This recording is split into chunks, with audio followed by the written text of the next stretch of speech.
का भरोसा टूट गया कि कई दिन हो गए, अब मेरे दुख और तकलीफ नहीं मिट रहे हैं, मेरे श्री राम मुझे लेने नहीं आ रहे हैं। और तभी हनुमान जी महाराज का वहां आगमन होता है। हनुमान जी ने देखा और प्रणाम किया मां को।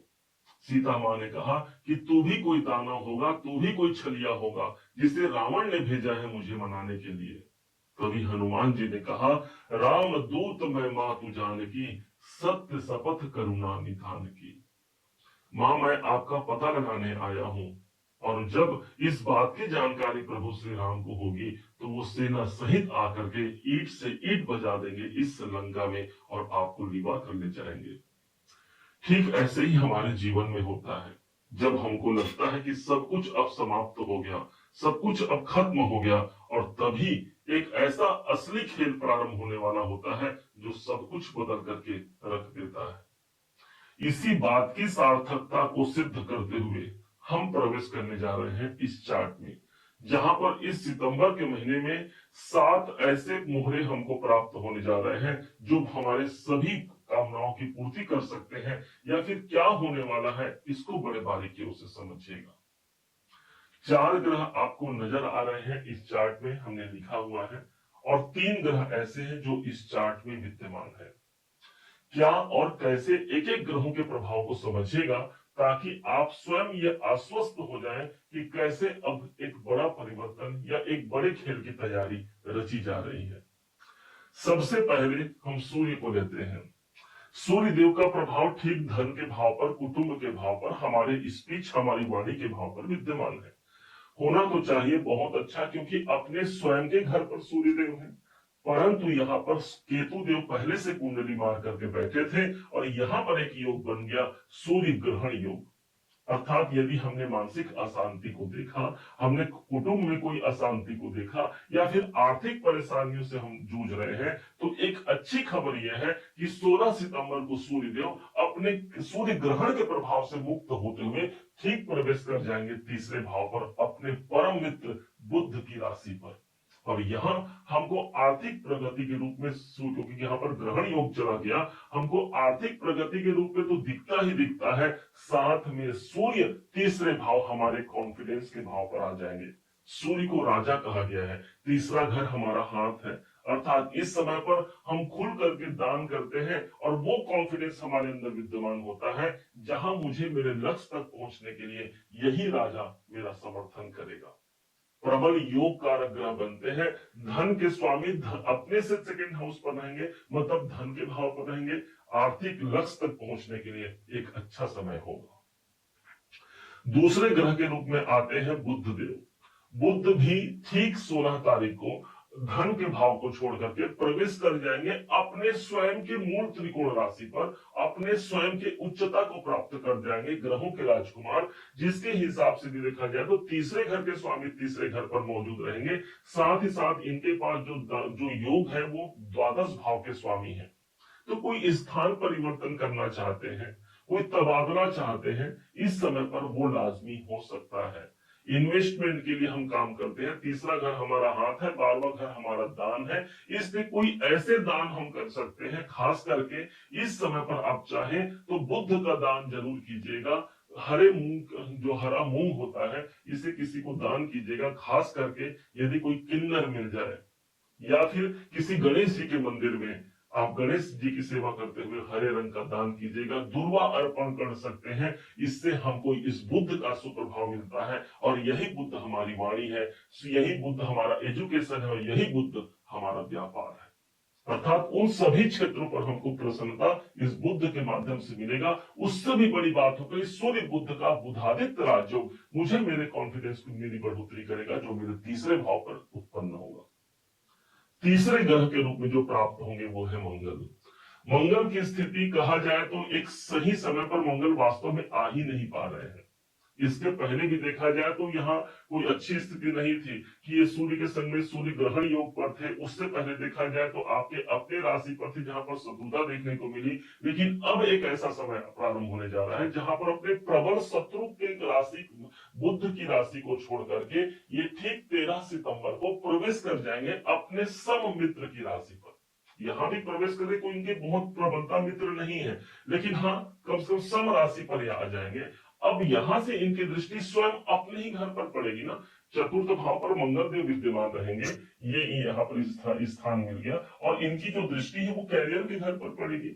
इसलिए कर्म क्षेत्र पर ये मंगल हमको सफलता प्रदान करता है। अपने ही घर को कोई ग्रह जब दृष्टि प्रदान करता है, उस घर को बल मिलता है, मजबूती मिलती है, अर्थात कर्म क्षेत्र पर कोई बड़ी उपलब्धि का अवसर यही मंगल 13 सितंबर से जमाने जा रहे हैं।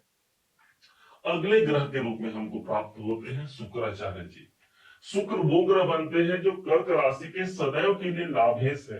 अभी तक ये लाभेश आपके अपने राशि पर थे, कर्क राशि पर थे। अब ठीक एक समय आता है 14 सितंबर।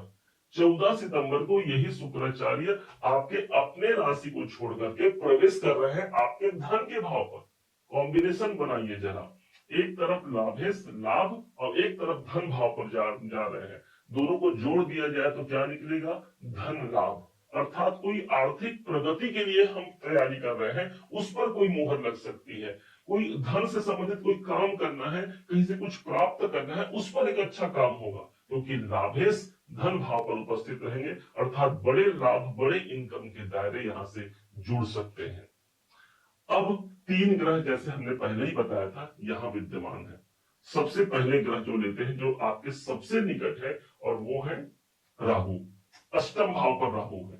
अष्टम भाव वो स्थान जो बाधा परेशानी डिप्रेशन तनाव का है, और राहु ऐसा ग्रह जो अपने पैरों पर बेड़ियां इनको बर्दाश्त नहीं है, अर्थात उन बेड़ियों को तोड़ते हुए एक हमको शुभ प्रमाण देगा। अब इसका प्रमाण अभी क्यों मिलेगा? पूरे राहु के लिए यूं तो हर घर पर राहु जाएंगे अपने 18 महीने के ट्रांजिट को बदलते हुए, लेकिन इस समय पर राहु एक ऐसे सिचुएशन पर है जो कि 18 मई से आए हुए हैं, जहां पर इनको अपना घर मिला है, अपना कॉन्फिडेंस मिला है, अपने शनि का घर मिला है, और इसलिए इसे शनि राहु का साम्राज्य कहा जाता है। क्योंकि 2 सितंबर से ये अपने मृत अवस्था से बाहर निकल गए हैं, इसलिए कोई रुकावट, कोई बाधा, कोई परेशानियों से हम लड़ पाते हैं और उससे मुक्त हो पाते हैं। राहु की दृष्टि 12वें घर पर पड़ रही है, तो कोई विदेश से जुड़ा हुआ कार्य भी हमारा संपन्न होने जा रहा है। अब आते हैं शनिदेव पर, जो कि 6वें मोहरे हैं हमारे। शनिदेव कर्क राशि के 7.5 से मुक्ति हमको दिला दिया और पहुंच गए हैं ठीक भाग्य के घर पर।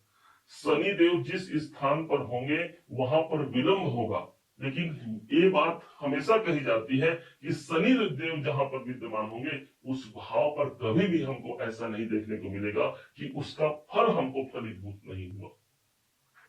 इसलिए भाग्य भाव पर शनिदेव है, लग सकता है कि कुछ विलंब हो रहा है, लग सकता है कि कुछ उम्मीदों के अनुसार काम नहीं हो रहा है, लेकिन निश्चय मानिए यदि आपका लक्ष्य लंबे समय के लिए है तो ये शनिदेव जून 2027 तक भाग्य भाव पर है। देर ही सही, लेकिन हमारे भाग्य की सार्थकता हम तक जरूर पहुंच पाएगी, वो शनिदेव है। शनिदेव की जो दृष्टि पड़ रही है, ऊपर से भी वक्री भी चल रहे हैं ना, और देखा जाए तो 5 महीने वक्री रहे। 13 जुलाई को इनका आगमन हुआ, जुलाई निकल गया, अगस्त निकल गया, अब बच गया अक्टूबर और नवंबर। तो देखा जाए तो बीच का महीना यही है सितंबर का महीना, जहां पर शनिदेव जितना इनको ऑडिट करना था वो अपना पुनर्मूल्यांकन कर चुके। अब बारी है मेरे भाग्योन्नति की, अब बारी है मेरे इनकम की, क्योंकि इनकी तीसरी दृष्टि सीधे इनकम के भाव पर प्रविष्ट हो रही है। लाभ के अवसर प्राप्त होने जा रहे हैं। अब अगले ग्रह के रूप में हम जो अंतिम ग्रह है हमारा, वो है देव गुरु बृहस्पति। कर्क राशि के एक कर्णाधार ग्रह माने जाते हैं, क्योंकि इनके पास वो घर का साम्राज्य है जो भाग्य के स्वामी है, और इस समय पर गोचर वश आकर के ये 12वें घर पर चल रहे हैं। ध्यान एक ही रखना है, और वो ध्यान होगा पिताजी के स्वास्थ्य पर ध्यान देने की आवश्यकता बस रहेगी। दूसरी तरफ देखा जाए तो भाग्य के स्वामी अब पुनर्वसु नक्षत्र अपने ही नक्षत्र पर आ गए हैं, अर्थात बड़े इन्वेस्टमेंट की तैयारी कर सकते हैं हम, विदेशों से जुड़ा हुआ कोई कार्य कर सकते हैं हम। गुरु की दृष्टि आ रही चतुर्थ भाव पर, चतुर्थ भाव पर 5वीं दृष्टि आ रही है, जिसके कारण से कोई घर बनाना है, कोई निर्माण करना है, कोई स्थान परिवर्तन करना है। इन सबके युगों में ये गुरु हमारे लिए उत्तम होगा। गुरु की दृष्टि पहुंच रही 6ठे भाव पर, अर्थात नौकरी के दृष्टिकोण से यही गुरु एक शुभ प्रभाव देगा, एक शुभ प्रभाव देगा, जहां पर भाग्य के कारक के रूप में, ईश्वर के पर्याय के रूप में इसी देव गुरु बृहस्पति को देखा जाता है, अर्थात उसकी दृष्टि पड़ रही है मेरे मेहनत पर। अब जो मैंने मेहनत किया है उसका ही प्रमाण मुझे सबसे ज्यादा मजबूती से इसी सितंबर के महीने से देखना प्रारंभ हो जाएगा। इस वीडियो को अब ज्यादा लंबा हम नहीं बनाते हैं, यही विराम देते हैं। उम्मीद है आप सबने इसे समझा, आप सबने इसे जाना है। यदि आपने इसे समझा है, जाना है, मेरे समझाने का प्रयास यदि आपको सार्थक लगा हो, मेरे समझाने का तरीका यदि आपको सार्थक लगा हो, तो हर बार की भांति इस बार भी अपना प्यार भरा लाइक और कमेंट करना कभी मत भूलिएगा। और हाँ, यदि अभी तक आपने चैनल को सब्सक्राइब नहीं किया है, सब्सक्राइब जरूर कीजिएगा। पुनः एक बार फिर आप सभी का दिवस बहुत मंगलमय हो, इन्हीं शुभकामनाओं के साथ। जय श्री राम।